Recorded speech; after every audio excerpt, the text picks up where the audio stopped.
si estos mecanismos de defensa persisten a través de mucho tiempo, bueno, pues se convierten en mecanismos de defensa patológicos. ¿Ok? Vamos a hablar de las diferentes defensas, o sea, cuando yo hablo de defensas, hablamos de los mecanismos de defensa. Aquellos mecanismos de defensa que son narcisistas, que son inmaduros. ¿Cuáles se consideran las defensas narcisistas, que también están dentro de las defensas inmaduras?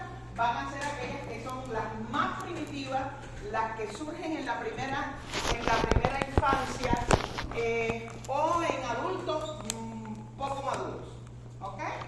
Esto es mío, yo soy el mejor, o nadie me quiere, o yo no necesito de nadie, sobre todo específicamente en los adolescentes, y son las defensas que pueden aparecer en la adolescencia, pero que con el tiempo uno se va haciendo una persona más madura y estas defensas ya no funcionan.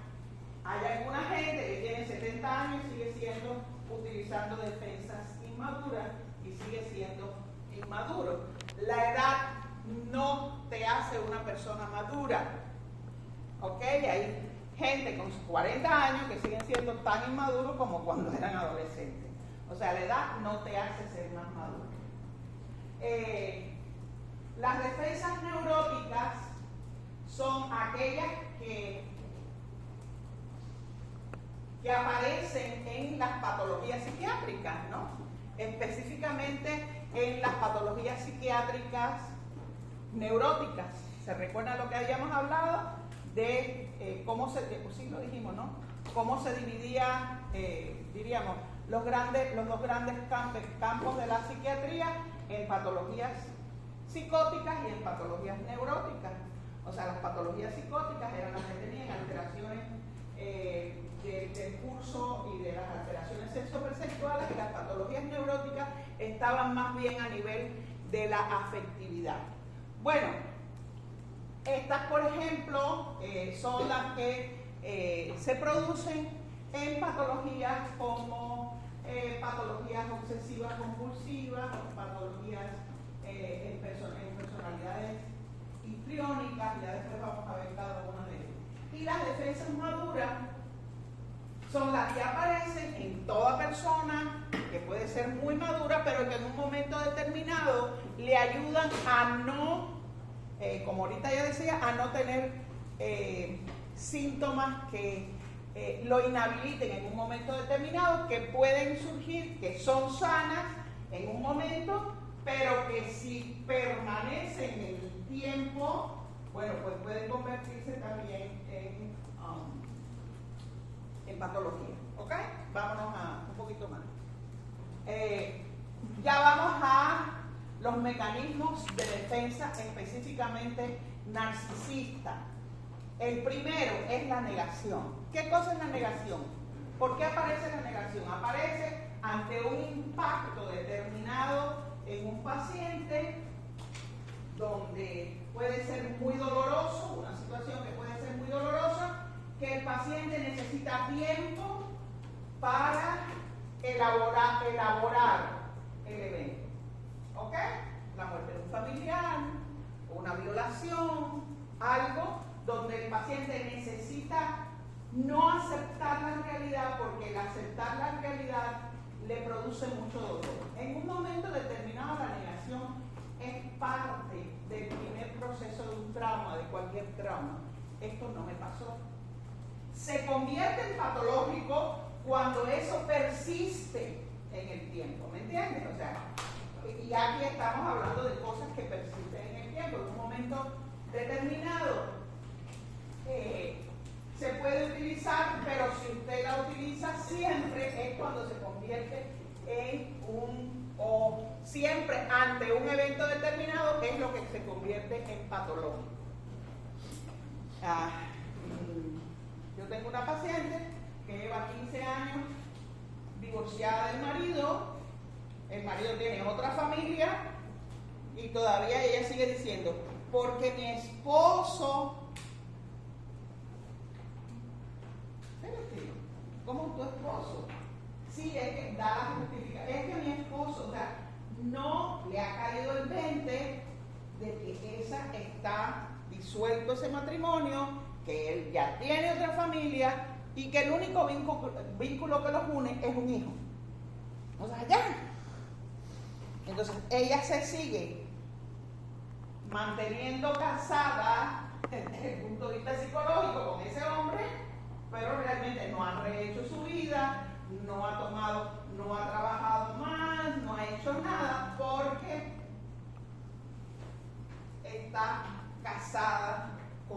sigue casada con ese hombre. Ella no ha elaborado el distanciamiento. O sea, por eso es que se convierte en patológico, específicamente esto. La distorsión como mecanismo, en un momento determinado cualquier persona, y por eso yo les decía, tanto tiene que ver con la subjetividad del individuo. En la distorsión, el paciente tiende a, diríamos, a reorganizar la realidad, pero a través de sus alteraciones sensoperceptuales. ¿Ok? A través de me llegan muchas cosas y no sé cómo lo voy a hacer. Y reorganizar mi vida y mi realidad, o sea, mi realidad que está distorsionada, por supuesto, por las alteraciones sensoperceptuales, entonces aparecen algunas y creencias megalomaníacas, incluso ideas delirantes. Esta distorsión puede ser desde muy grave, en el caso de las ideas delirantes, en el caso, por ejemplo, de pacientes que te dicen, tuve un encuentro con la Virgen y la Virgen me dijo, y no sé. Hay y fíjense lo que voy a decir para que no digan.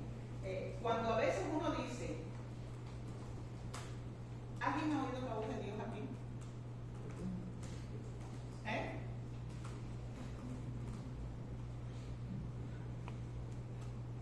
Si la oyen, empiezan a tomar risperidona, Si la oyen, empiecen a tomar risperidona, paloperidona.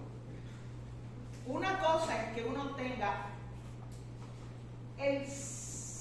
la sensación o ante un conflicto que uno está muy angustiado, la sensación que Dios me está hablando, pero me está hablando a través de la Biblia, me está hablando, o sea, es diferente decir, yo sentí la presencia de Dios, o sea, pero yo sentí por mis alteraciones sensoperceptuales. Si lo sientes y sientes que Dios le pone nada más el hombro, porque están psicóticos. ¿Ok?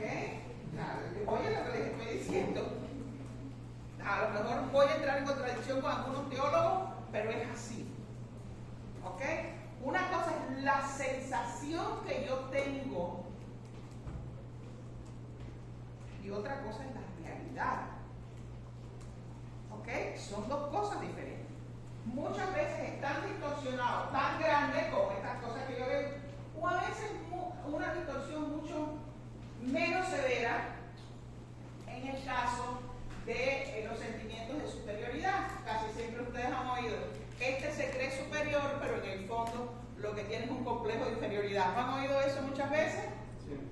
O sea, este que se cree que es el mejor, el más inteligente, y tiene que estar diciéndolo y reafirmándolo. ¿Ok? Porque ese es el problema. El problema es que tú tienes que estarlo diciendo y reafirmando constantemente que eres el mejor, porque en el fondo te sientes una cucaracha. ¿Entiendes? En el fondo te sientes una cucaracha y tú, para sentirte un poco más aceptado, un poco más, sentirte un poco mejor, tienes que estar diciéndolo constantemente. El que es superior no lo dice, para que ustedes lo sepan. La persona que es inteligente y superior nunca se ufana de esas cosas, jamás.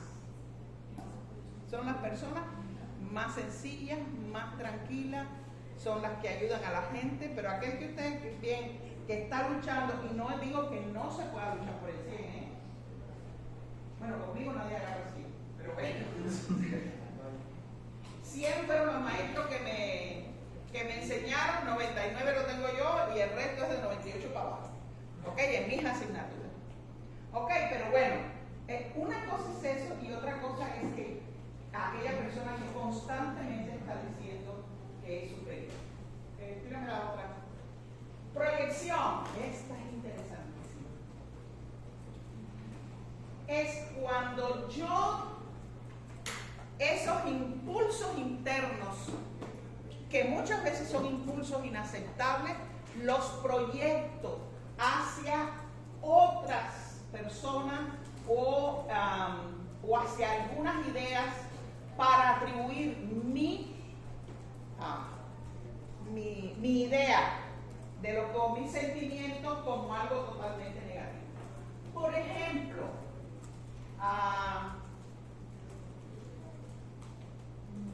muchas veces para ser aceptable algunas cosas que yo pudiera tener miedo, por ejemplo, específicamente Freud habló de esto, como algunas personas que tenían tendencias homosexuales inaceptables para ellos se convertían en gente paranoide, que iban a estar pensando que los demás también pudieran tener esas conductas homosexuales, pero desde una manera paranoide. Me está mirando porque a lo mejor quiere tener sexo conmigo, me está diciendo porque a lo mejor, o sea, son proyecciones que uno hace. Después vamos a ver algunas otras cosas que pueden parecer muy similares, pero que no lo son. ¿Cuáles son los mecanismos de defensa inmaduras? La conducta pasiva-agresiva. Por ejemplo, aquellas personas que al no poder demostrar su agresividad, no pueden demostrar su agresividad, buscan métodos indirectos para hacerlo. Ahí yo les puse, por ejemplo, una conducta de fracaso, que muchas veces ustedes lo tienen, o sea, tengo la sensación de que no sirvo absolutamente para esto, ¿y qué cosa es lo que hago? Procrastino las tareas.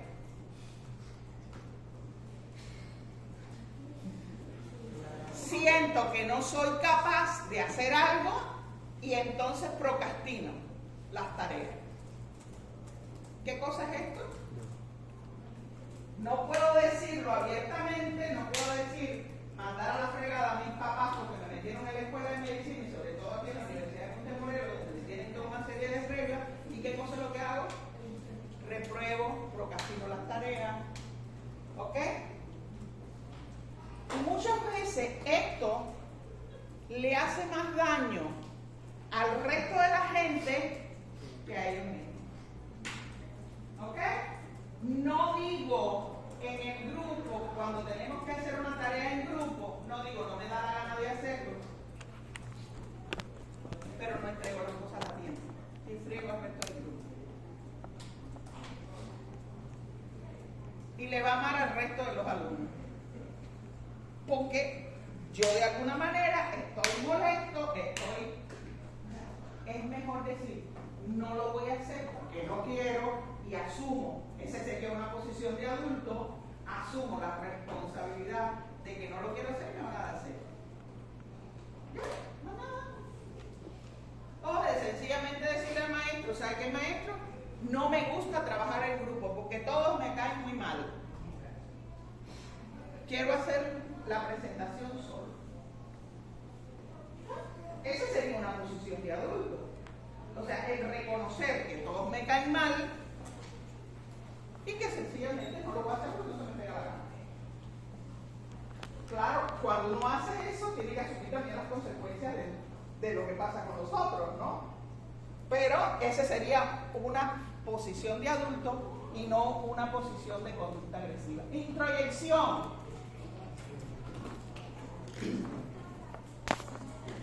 ¿Se recuerdan lo que yo les decía a ustedes? ¿Cómo ustedes se van a sorprender cuando tengan hijos? ¿Cómo realmente tienen algunas conductas de sus propios padres, verdad? ¿Se recuerdan que les dije eso en la clase pasada? Cuando estábamos, se van a sorprender. Ahora no. Ahora ustedes pueden decir, mis papás hicieron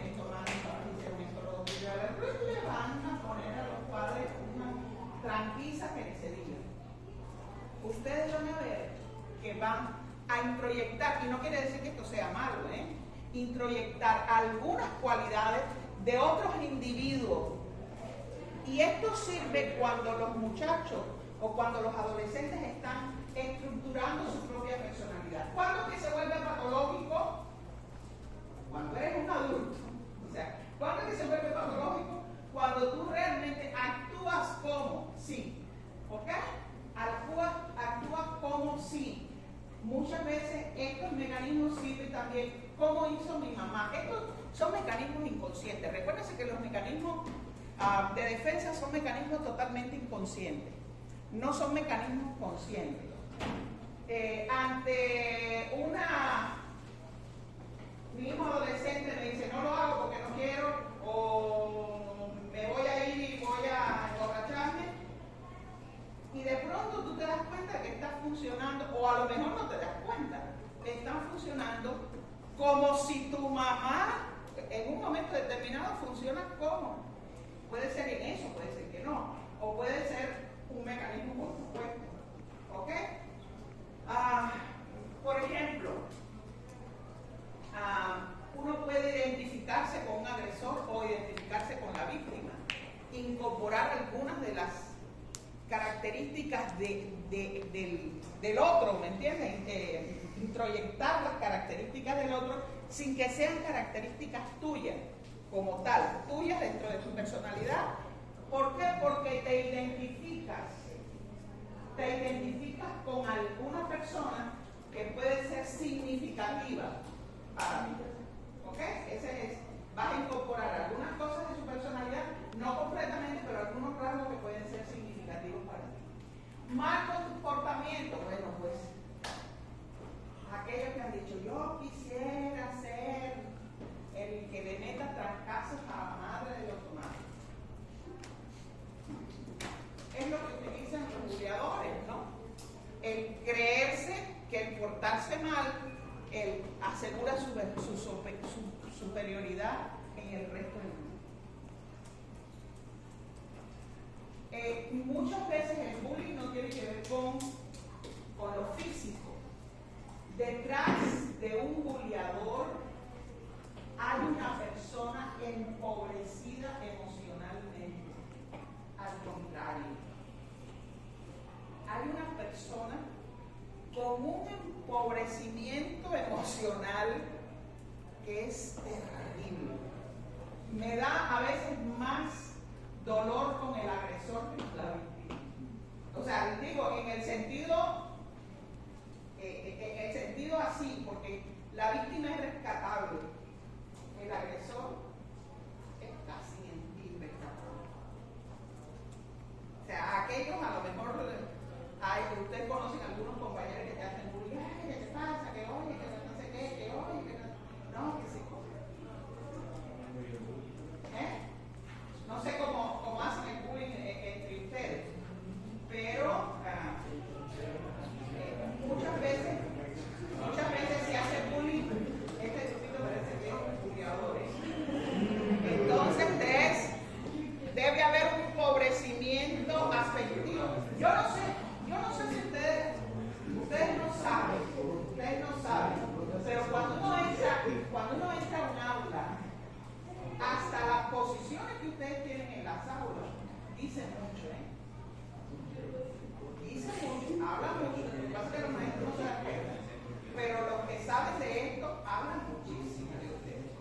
Ni se puede imaginar cuánto, ni se pueden imaginar cuánto. Así que ya yo no los conozco, espero a lo mejor no les alcance que yo les vuelva otra vez a dar clase en quinto año, pero hablan muchísimo de ustedes. ¿Ok? Entonces, cuando hablamos de mal comportamiento estamos hablando de un mecanismo de defensa que lo utilizan también como una manera de sentirse parte de uno, sentirse parte de ese grupo que puede ser superior, que supuestamente es superior, cuando realmente lo peor para un buleador es que tú lo mandes por un tubo, que no le hagas caso. Eso es lo peor, porque no cumple su objetivo.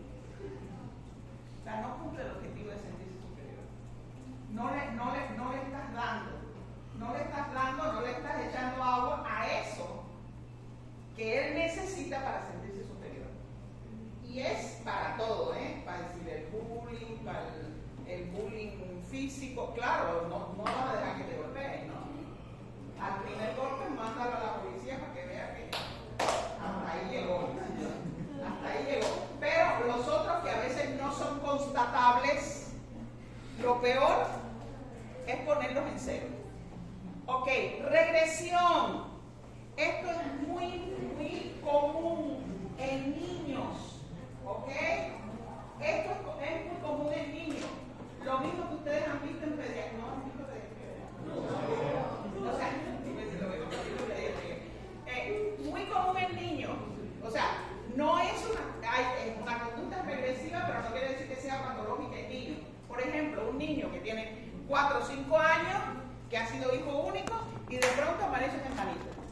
¿No han oído que el niño empieza a orinarse otra vez en uno de estos, empieza a tener conductas infantiles, empieza a hacer conductas regresivas, cosas que ya no se orinaba en la cama, empieza a orinarse, empieza a querer tomar leche en mamila, como el hermanito, puede ser normal. Ahora, ¿cuándo se convierte en patológica? Cuando esto se repite una y otra vez y el niño no logra integrar todas estas cosas. La regresión, por ejemplo, puede ser también para evitar situaciones que me crean ansiedad. Nosotros la podemos utilizar como una técnica incluso. Vuelvo otra vez y digo, cuando tú la tienes que utilizar, siempre es cuando se convierte en patológico, ¿eh? Cuando tú lo utilizas, nosotros a veces le decimos a personas que son muy ansiosas, busca en tu, casi siempre las cosas buenas de nuestra vida, que nosotros recordamos. Recuérdense que nada más que recordamos más o menos el 30% de nuestros recuerdos son los reales, los otros son recuerdos reconstruidos. ¿Ok? Así que no, yo vi esto, no mentira. ¿Ya? Pero bueno, generalmente en las primeras etapas de nuestra vida, 5, 6, 7 años, podemos encontrar recuerdos muy satisfactorios, ¿ok? De cuando jugábamos con alguien, con figuras significativas, que cada uno puede ser diferente, o sea, para cada uno puede ser diferente. ¿Cómo nosotros lo utilizamos como técnica? Cuando le decimos, cuando te empieces a sentir ansioso, vete a ese lugar que tú te sentías tranquilo cuando eras niño, ya previamente identificado por uno, o sea, ya uno tiene ahí como diríamos, como la pastillita psicológica, como el alprazolam, el ansiolítico. Ok, ¿sabes qué? Piensa cómo te sentías en aquella época y eso te hace que empieces por ejemplo, problemas de insomnio. Vete a la cama pensando en aquellas situaciones que te fueron muy satisfactorias para ti. Vete a la cama y recrea un poco esa historia que fue muy satisfactoria. Yo, por ejemplo, les digo por mí, yo viví casi toda mi vida muy cerca del mar, pero específicamente en vacaciones entrábamos en los primeros días de julio y nos íbamos los primeros días de septiembre. Teníamos una tía que tenía una casa muy linda. El patio de la casa ya era arena y ahí venía el mar. Entonces nosotros nos fuimos todas las vacaciones y ese sonido que yo desde el cuarto donde compartíamos cuarto, éramos en literas, dos literas como ustedes aquí en el dormitorio, porque éramos un chorro de primos, éramos como 14 y todos iban, las mamás eran las que se iban rotando, ¿no? Cada 15 días venía una mamá y se iba la otra y así. Pero yo me recuerdo el sonido de las olas. O sea, yo me recuerdo el sonido de las olas porque a mí me tocaba la que estaba frente al cristal, allá pegada a las olas, la que el cuarto, entonces era el chas, chas. O sea, ese sonido para mí es un sonido que me hace. Es un sonido que el ver, que empezar al atardecer en el mar, que el sol se pone casi allá eso era porque nos agotaron extraños, porque los adultos vivieron de vida. Imagínense 12 muchachos, 14, qué sé yo, en una casa no era fácil, una casa muy grande, 2 plantas y todo, pero no era fácil tenerla recta y todos éramos más o menos de la misma edad. Entonces imagínate, no era fácil. Entonces, pero eso como a las 8 de la noche, así que empezaba y nos decían a la cama todo el mundo, porque casi a las 7 de la mañana ya estábamos todos desayunando y metiendo los pies en el mar, ¿no? Entonces, esa cosa, eso también puede ser un mecanismo que lo puedas utilizar como técnica. Ya les estoy dando algunas cosas que ustedes pueden utilizar como técnica. El bloqueo. El bloqueo es la interrupción transitoria de la conciencia o la inhibición temporal de la conciencia, especialmente cuando ha habido una situación psicotraumatizante. Ante un evento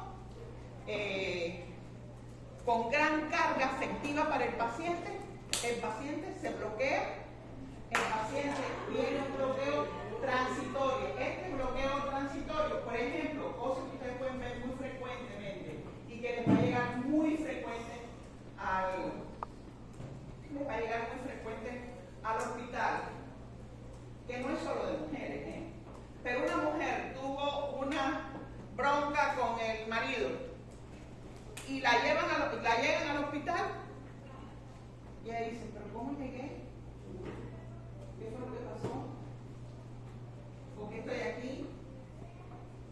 O tiene una pérdida de la conciencia, o sea, pérdida de la conciencia que realmente...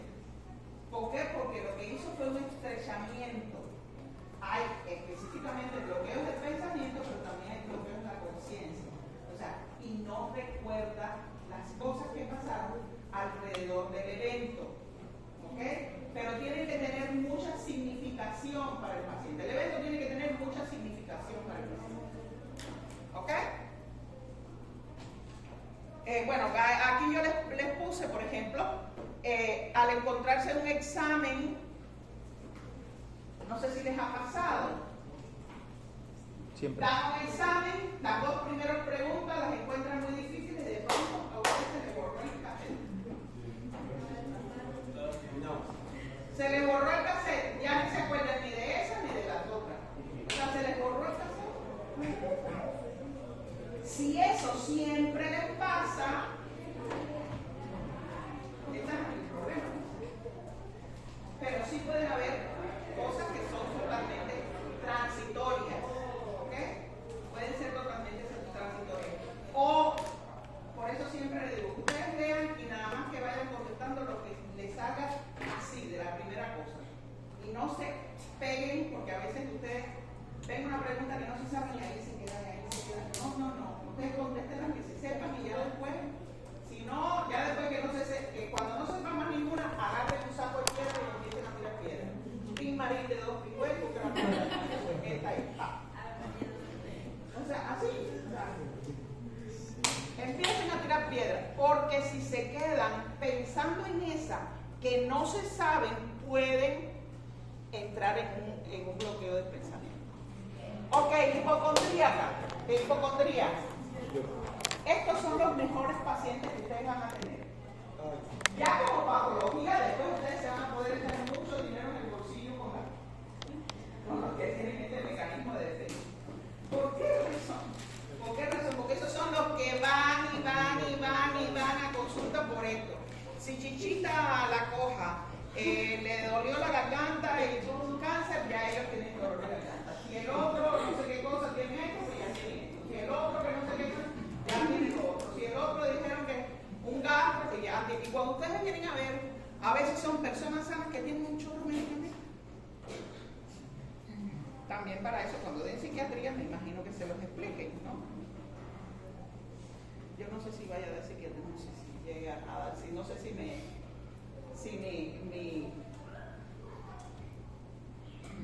yo les de psiquiatría a ustedes, no sé si me agarre, si todavía diríamos, tengo fuerza de aquí para allá, ok, de aquí a allá. Ok, ¿qué cosa es lo que pasa con estas personas? Las personas hipocondríacas casi siempre ustedes tienen que buscar qué cosa es lo que hay detrás. Porque muchas veces estas personas o para evadir responsabilidades o para culpar a la familia. Evado responsabilidades, no puedo trabajar, no porque diga, no se me pega la gana de trabajar. ¿Cómo voy a decir eso en la familia? Lo mismo pasa con los hombres, ¿no? Oye, ¿por qué no vas a trabajar? Porque no quieres. Imagínate que sea un hombre que tenga que mantener a la familia y que nadie más que diga a la mujer, ¿sabes qué? Intento trabajar porque a mí no se me pega la gana de seguir trabajando. Bueno, pues no lo puede hacer. Entonces, muchas veces ocurre esto, ¿no? En vez de clarificar lo que quieren, muchas veces el paciente, ¿qué cosa es? Entonces empieza con autorreproche, como yo le voy a decir a mi familia que no quiero trabajar. No se me pega, empieza con autorreproches, empiezan a deprimirse y empiezan a tener manifestaciones somáticas de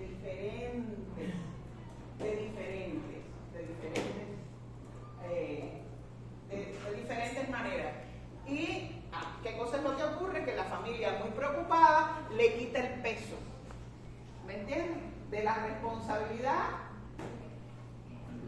Yo, por ejemplo, hace unos días vi una mujer de 40 y pico de años que decía, es que ya no puedo, es que me duele todo, ya habían hecho cuánto examen, es que me duele todo, ya no puedo, estoy muy deprimida, estoy muy no sé qué, pero con uñas largas, muy teñida, muy arreglada, y yo mirándola, ya le dije a mi marido, ya él me tiene que mantener de aquí de por vida.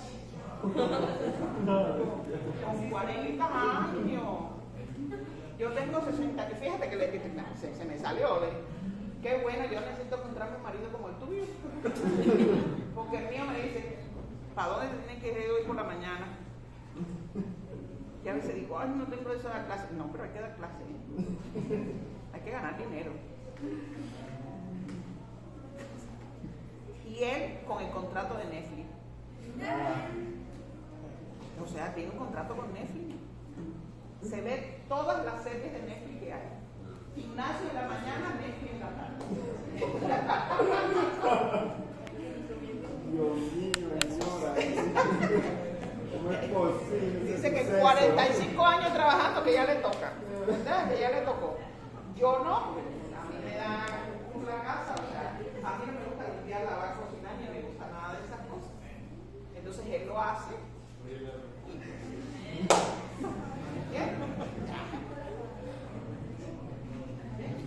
Pues dar clases es mejor que barrer. Me gusta más. Ahí ya le digo, cuando me toca barrer, digo, no, tengo una tendinitis aquí en el brazo, no me puedo agachar, tengo dolor aquí en la columna. Aquí en clase no se tiene que agachar, no se preocupe. Ok, ¿qué les quiero decir? Que muchas veces esta persona tiene preocupada a toda la familia, y te digo, son mecanismos inconscientes. Yo lo hago de manera consciente. ¿Ok? Yo lo hago de manera consciente, pero específicamente el caso es de manera inconsciente. La fantasía esquizoide. ¿Cuáles son las fantasías esquizoides? Específicamente, muchas veces ocurren en pacientes con conductas autistas o en pacientes con personalidades esquizoides, donde realmente ellos hacen toda una fantasía en su interior, que pueden ir desde cosas muy simples hasta cosas muy diríamos, muy grandes. O sea, aquí les puse más o menos una persona que nunca ha trabajado en su fantasía esquizoide, le dan un trabajo y él piensa que va a ser la cosa más extraordinaria, que él sabe de eso más que nadie, en su fantasía, ni siquiera es capaz de verbalizarlo, ¿ok? En su fantasía esquizoide, él le da una connotación totalmente grande. A lo mejor lo mandan a abrir la puerta de un supermercado, no sé por decirlo, ¿no? Y él en su fantasía esquizoide piensa de cómo él puede construir algo para que se abran las puertas solas, o que él le va a dar una importancia extrema, por decirlo, ¿no? A cuando abre la puerta, lo que él va a decir, nadie lo va a hacer como él. Pero desde su fantasía esquizoide, no desde un histrionismo, porque hay gente que son tan histriónicas que piensan que son los mejores y más completos, ¿no? Cuando realmente no son así. Somatización, ahí está la conversión. Transformar los problemas psicológicos en síntomas corporales. Por ejemplo, tengo un problema con el marido, me quedo inválida. Hay una cosa, si tengo un problema con el marido, me quedo inválida o me quedo ciega. O hubo un problema determinado, ayer vi una paciente a la consulta que la llevaron hasta Monterrey porque supuestamente tenía un accidente cerebrovascular. Yo veo a la señora, no tiene ninguna cuestión neurológica, no quedó ninguna secuela, pero ella me decía, no sé por qué me trajeron, una mujer de 45 años, no sé por qué me trajeron, me llevaron hasta Monterrey hace 15 días, no, un mes, me llevaron a Monterrey y el médico me dijo que me había dado un accidente cerebrovascular. No, mujer de 45 años, un accidente cerebrovascular. Es poco frecuente, sí, generalmente hay uno es bien grave, donde es por un aneurisma o por alguna otra cosa.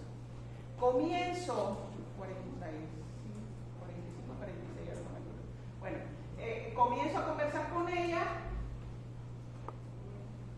Está casada con un hombre de 76 años,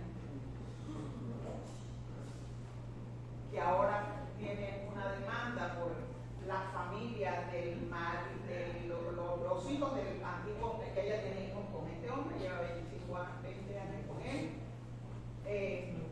Entonces hay una demanda judicial, ¿ok? Hay una demanda ahí por problemas el viejo ya se va a morir, entonces hay toda una demanda porque los hijos que eran del primer matrimonio, pues están demandándola, no sé por qué, o sea, por los bienes que se ganaron dentro de la familia. Bueno, un show de eso de demanda. ¿Qué ustedes creen que fue? Un cuadro de conversión. Cuando yo empiezo a rascar, porque me decía, no, todo va bien, todo está bien, yo no tengo ningún problema. Empiezo a rascar, y sí, ya cuando le dije, es que no me cuadran, o sea, yo necesito que tú me traigas el tag que te hicieron allá, te hicieron tag de cráneo, fíjense hasta dónde llegó la cosa. Necesito, porque si no hay ninguna lesión, pues entonces yo creo que sí había una carga psicológica en todo esto. Ok. Defensas neuróticas, represión. ¿Cuál es la represión? Olvídense de primaria, de secundaria, eso no les voy a decir. ¿Qué cosa que va a hacer es la represión? Es la expulsión del consciente al inconsciente de algo que a mí me duele. ¿Ok? Para ponérselos no les voy a decir que de primaria, que de secundaria, ni nada de eso, ¿eh? O sea, es lo que a mí me duele. A mí me duele y me provoca tanta angustia que yo lo voy a hacer, lo voy a reprimir hasta el inconsciente. Posiblemente esta represión me dé a mí algunas manifestaciones. Bueno, vamos a decir, si no funciona el mecanismo, puede ser que tuve una experiencia muy negativa con el novio, con la pareja, o experiencias sexuales negativas en mi más temprana infancia. Yo las reprimí y ahora, ¿qué cosa es lo que hago? Cada vez que algún hombre se me acerca, digo, todos los hombres son unos degenerados. Bueno, casi todos, ¿verdad?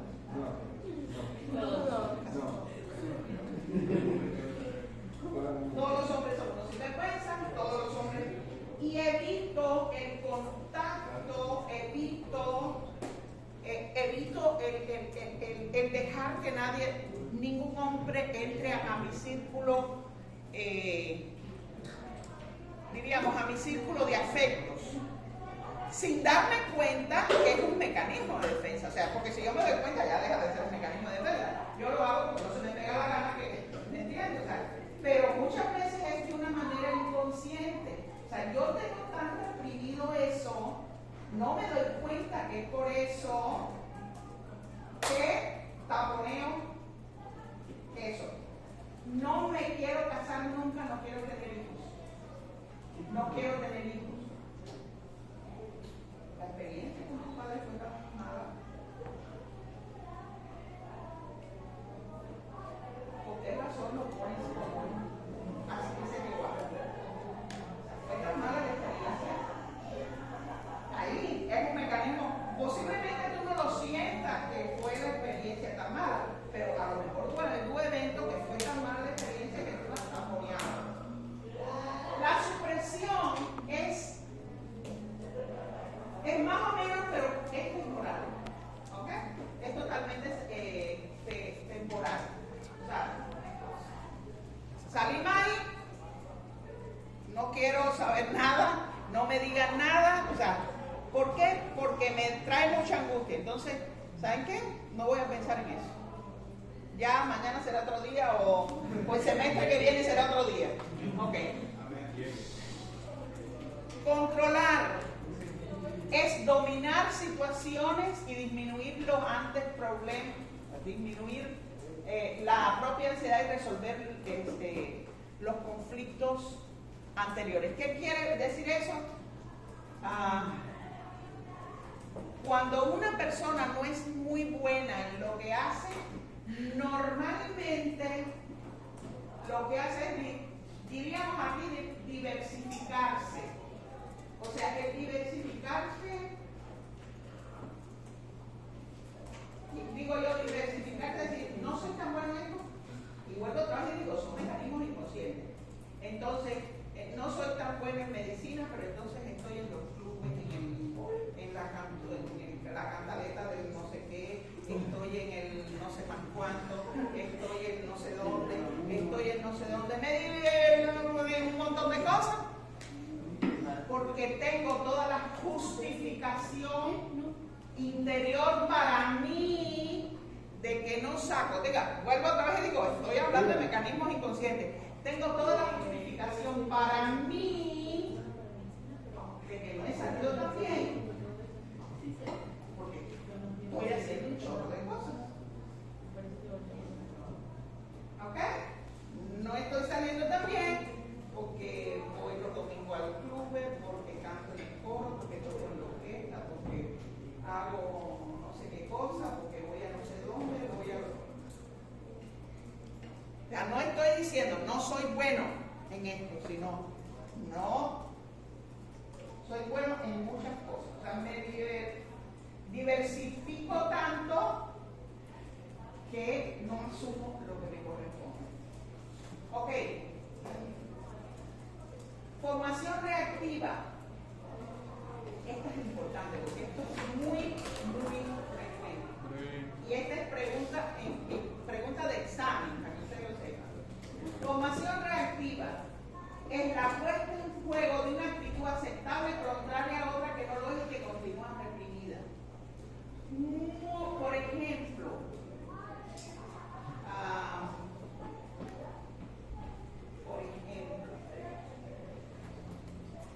más que esto.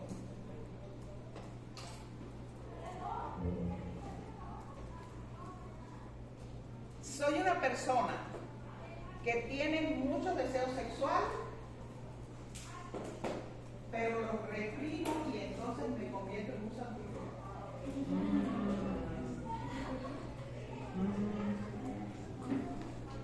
En un come versículos y dice camino. O sea, por decirlo de alguna manera, ¿no? O sea, me convierto, no aquella persona que es espiritual, son dos cosas diferentes, sino es aquella persona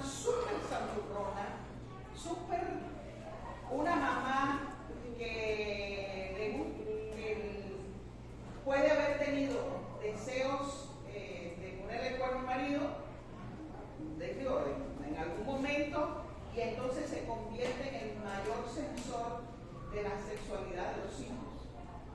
Se convierte la persona mayor censora, o aquella mamá que sí le gustan las pachangas o el papá, ¿no? Y se convierte en el censor mayor de no puedes salir, no puedes hacer esto, no puedes hacer lo otro, no puedes, cuando en el fondo, eso se llama formación reactiva, en el fondo tus deseos más primarios son de hacer eso mismo, pero no es aceptable, ¿ok? Y que es una conducta reprimida para ti. ¿Y cómo podríamos revertir eso? ¿Cómo podríamos revertirlo, digamos, de otra forma? O sea, bueno, lo primero que hay que hacer en los mecanismos de defensa es traerlos a la conciencia. O sea, es esto, ¿no? Diríamos, desde el punto de vista cognitivo, es discutir esas ideas. Primero ponerlo, o sea, primero hacérselo visible. Hacérselo visible, ¿ok? No es cuando yo veo